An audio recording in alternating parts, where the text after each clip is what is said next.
ಭಾರತ ಪಾಕ್ ಮಹಾಯುದ್ಧ, ಭಾರತದ ಕೈಗಳನ್ನೇ ಕತ್ತರಿಸಿ ಹಾಕ್ತೀವಿ ಎಂದ ಪಾಕ್. ಎಸ್ ವೀಕ್ಷಕರೇ, ಭಾರತ ಮತ್ತು ಪಾಕಿಸ್ತಾನ ನಡುವಿನ ಜಲ ಯುದ್ಧ ಈಗ ಅಂತಿಮ ಘಟ್ಟಕ್ಕೆ ಬಂದು ತಲುಪಿದೆಯಾ?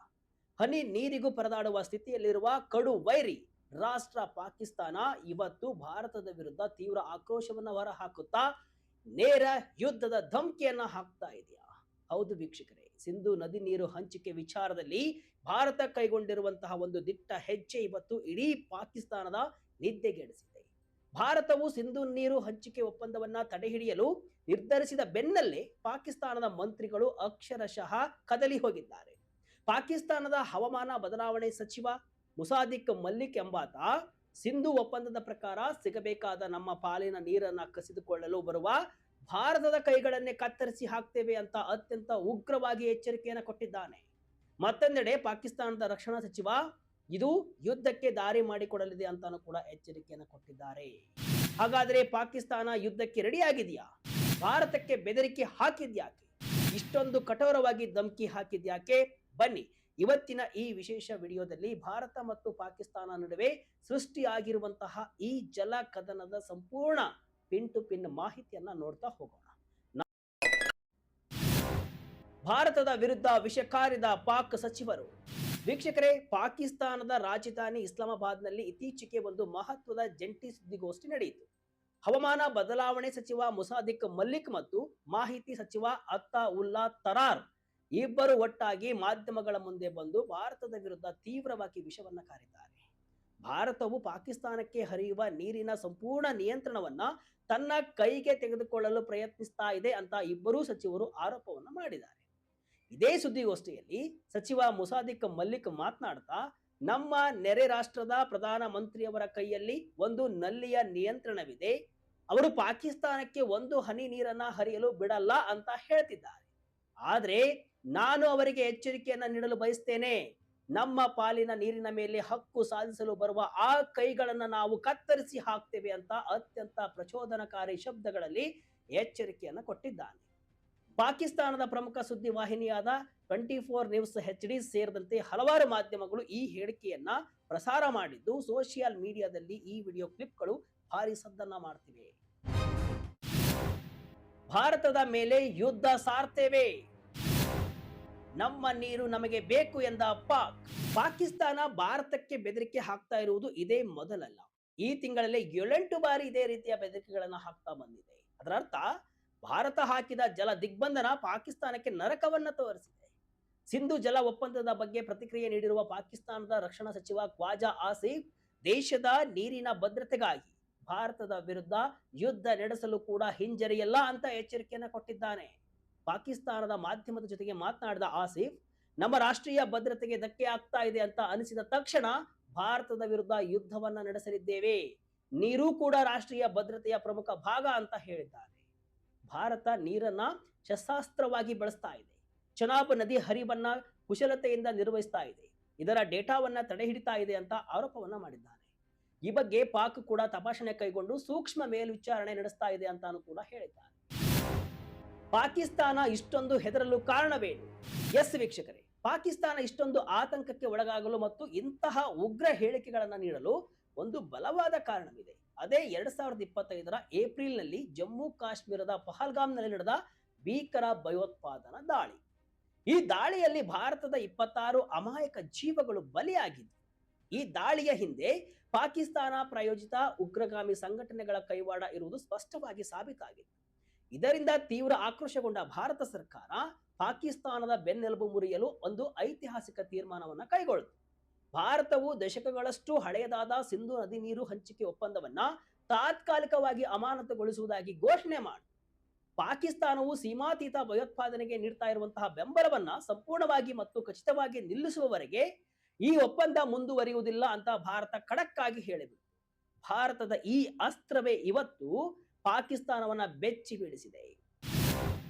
ಒಪ್ಪಂದವನ್ನ ರದ್ದು ಮಾಡಲು ಭಾರತಕ್ಕೆ ಹಕ್ಕಿಲ್ಲ. ವಿಶ್ವಸಂಸ್ಥೆಯ ಮೆಟ್ಟಿಲೇರಿದ ಪಾಕ್ ವಾದವೇನು? ಆದರೆ ವೀಕ್ಷಕರೇ, ಭಾರತದ ಈ ನಿರ್ಧಾರವನ್ನು ಒಪ್ಪಲು ಪಾಕಿಸ್ತಾನ ಸಿದ್ಧವಿಲ್ಲ. ಪಾಕಿಸ್ತಾನದ ಮಾಹಿತಿ ಸಚಿವ ಅತ್ತಾ ಉಲ್ಲಾ ತರಾರ್ ಸುದ್ದಿಗೋಷ್ಠಿಯಲ್ಲಿ ಹೇಳ್ತಾನೆ, ಸಿಂಧೂ ನದಿ ನೀರು ಹಂಚಿಕೆ ಒಪ್ಪಂದವು ಕಾನೂನುಬದ್ಧವಾಗಿ ಜಾರಿಯಲ್ಲಿದೆ. ಇದನ್ನ ಭಾರತವು ಏಕಪಕ್ಷೀಯವಾಗಿ ರದ್ದು ಯಾವುದೇ ತಿದ್ದುಪಡಿ ಮಾಡಲು ಸಾಧ್ಯವಿಲ್ಲ ಅಂತ ವಾದಿಸಿದ್ದಾರೆ. ಅಷ್ಟೇ ಅಲ್ಲದೆ ಸಿಂಧೂ ಒಪ್ಪಂದಕ್ಕೆ ಸಂಬಂಧಿಸಿದಂತೆ ಪಾಕಿಸ್ತಾನದ ನಿಲುವಿಗೆ ಅಂತಾರಾಷ್ಟ್ರೀಯ ಮಟ್ಟದಲ್ಲಿ ಭಾರಿ ಬೆಂಬಲ ಸಿಕ್ಕಿದೆ ಅಂತ ತರಾರ್ ಹೇಳಿಕೊಂಡಿದ್ದಾರೆ. ಜಗತ್ತಿನ ಯಾವುದೇ ವೇದಿಕೆಯು ಭಾರತದ ಈ ಏಕಪಕ್ಷೀಯ ನಿರ್ಧಾರವನ್ನು ಒಪ್ಪಿಕೊಂಡಿಲ್ಲ ಅಂತಾನು ಕೂಡ ಹೇಳಿದ್ದಾರೆ.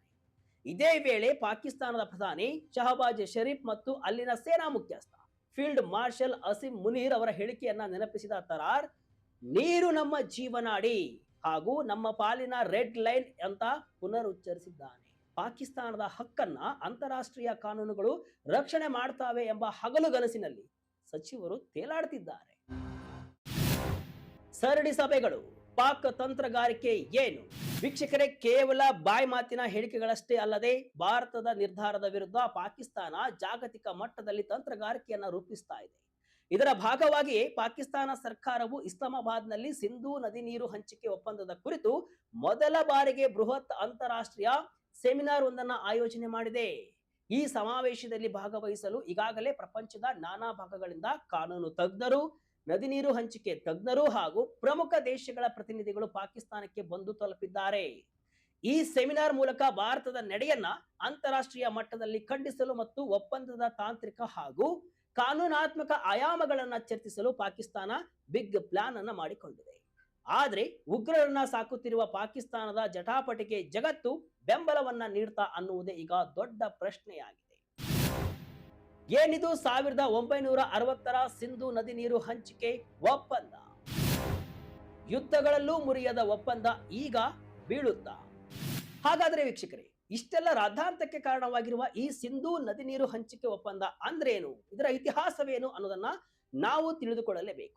1960ರಲ್ಲಿ ಜಾಗತಿಕ ಬ್ಯಾಂಕ್ ಮಧ್ಯಸ್ಥಿಕೆಯಲ್ಲಿ ಭಾರತ ಮತ್ತು ಪಾಕಿಸ್ತಾನ ನಡುವೆ ಈ ಒಪ್ಪಂದಕ್ಕೆ ಸಹಿ ಹಾಕಲಾಗಿದೆ. ಈ ಒಪ್ಪಂದದ ಪ್ರಕಾರ ಸಿಂಧೂ ನದಿ ನೀರು ವ್ಯವಸ್ಥೆಯನ್ನ ನದಿಗಳನ್ನ 2 ಭಾಗಗಳಾಗಿ ಹಂಚಲಾಯಿತು. ಪೂರ್ವದ ನದಿಗಳಾದ ರಾವಿ, ಬಿಯಾಸ್ ಮತ್ತು ಸತ್ಲೇಜ್ ನದಿಗಳ ಸಂಪೂರ್ಣ ನಿಯಂತ್ರಣವನ್ನ ಭಾರತಕ್ಕೆ ನೀಡಲಾಯಿತು. ಅದೇ ರೀತಿ ಪಶ್ಚಿಮದ ನದಿಗಳಾದ ಸಿಂಧೂ, ಜೇಲಂ ಮತ್ತು ಚೆನಾಬ್ ನದಿಗಳ ಹೆಚ್ಚಿನ ನೀರನ್ನ ಪಾಕಿಸ್ತಾನಕ್ಕೆ ಬಿಟ್ಟುಕೊಡಲಾಯಿತು. ಕಳೆದ 6 ದಶಕಗಳಲ್ಲಿ ಭಾರತ ಮತ್ತು ಪಾಕಿಸ್ತಾನ ನಡುವೆ ಹಲವಾರು ಯುದ್ಧಗಳು ನಡೆದಿದ್ರು ಕೂಡ ಈ ಒಪ್ಪಂದಕ್ಕೆ ಯಾವುದೇ ಧಕ್ಕೆ ಬಂದಿರಲಿಲ್ಲ. ಆದರೆ ಇವತ್ತು ಭಯೋತ್ಪಾದನೆಯನ್ನ ನಿಲ್ಲಿಸದ ಪಾಕಿಸ್ತಾನದ ನೀಚ ಬುದ್ಧಿಯಿಂದಾಗಿ ಈ ಐತಿಹಾಸಿಕ ಒಪ್ಪಂದ ಸಂಪೂರ್ಣವಾಗಿ ಮುರಿದು ಬೀಳುವ ಅಂಚಿಗೆ ಬಂದು ತಲುಪಿದೆ. ಭಯೋತ್ಪಾದನೆ, ಸ್ನೇಹ ಒಟ್ಟಿಗೆ ಸಾಧ್ಯವಿಲ್ಲ. ವಿಶ್ವಸಂಸ್ಥೆಯಲ್ಲಿ ಪಾಕ್ ಕಪಾಳಕ್ಕೆ ಬಾರಿಸಿದ ಭಾರತ. ವೀಕ್ಷಕರೇ, ಪಾಕಿಸ್ತಾನದ ಇಂತಹ ಪ್ರತಿಯೊಂದು ಧಮಕಿಗೂ ಭಾರತ ಸರ್ಕಾರ ಜಾಗತಿಕ ವೇದಿಕೆಯಲ್ಲೇ ತಕ್ಕ ಪ್ರತ್ಯುತ್ತರವನ್ನ ಕೊಟ್ಟಿದೆ. ವಿಶ್ವಸಂಸ್ಥೆಯ ಮಾನವ ಹಕ್ಕುಗಳ ಮಂಡಳಿಯ 62ನೇ ಅಧಿವೇಶನದಲ್ಲಿ ಮಾತನಾಡಿದಂತಹ ಭಾರತದ ಪ್ರಥಮ ಕಾರ್ಯದರ್ಶಿ ಅನುಪಮಾ ಸಿಂಗ್ ಅವರು ಪಾಕಿಸ್ತಾನದ ಬಣ್ಣವನ್ನ ಬಯಲು ಮಾಡಿದ್ದಾರೆ.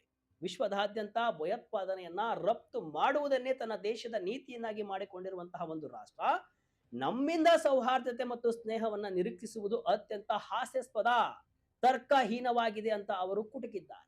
ಅಷ್ಟೇ ಅಲ್ಲದೆ 1960ರಲ್ಲಿ ಮಾಡಿಕೊಂಡ ಒಪ್ಪಂದವನ್ನ ಇಂದಿನ ಕಾಲದಲ್ಲೂ ಯಾವುದೇ ಜವಾಬ್ದಾರಿ ಇಲ್ಲದೆ ತನಗೆ ಸಿಕ್ಕ ಶಾಶ್ವತ ಹಕ್ಕು ಅಂತ ಭಾವಿಸುವುದು ತಪ್ಪು.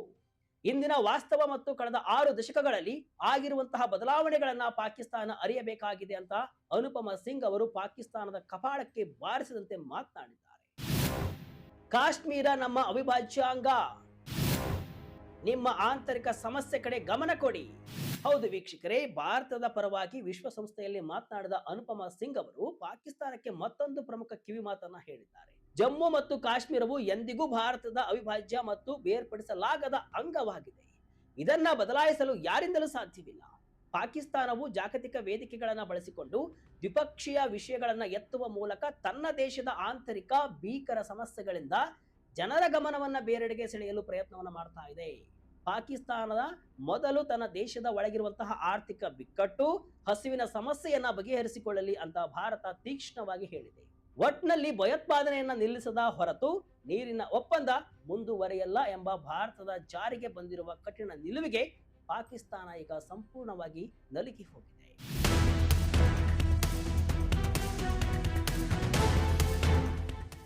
ಒಟ್ನಲ್ಲಿ ಪಾಕಿಸ್ತಾನದ ಕುತಂತ್ರ, ಭಾರತದ ಈ ಬ್ರಹ್ಮಾಸ್ತ್ರದ ನಡುವಿನ ಹೋರಾಟದಲ್ಲಿ ಕೊನೆಗೆ ಗೆಲ್ಲುವುದು ಯಾರು?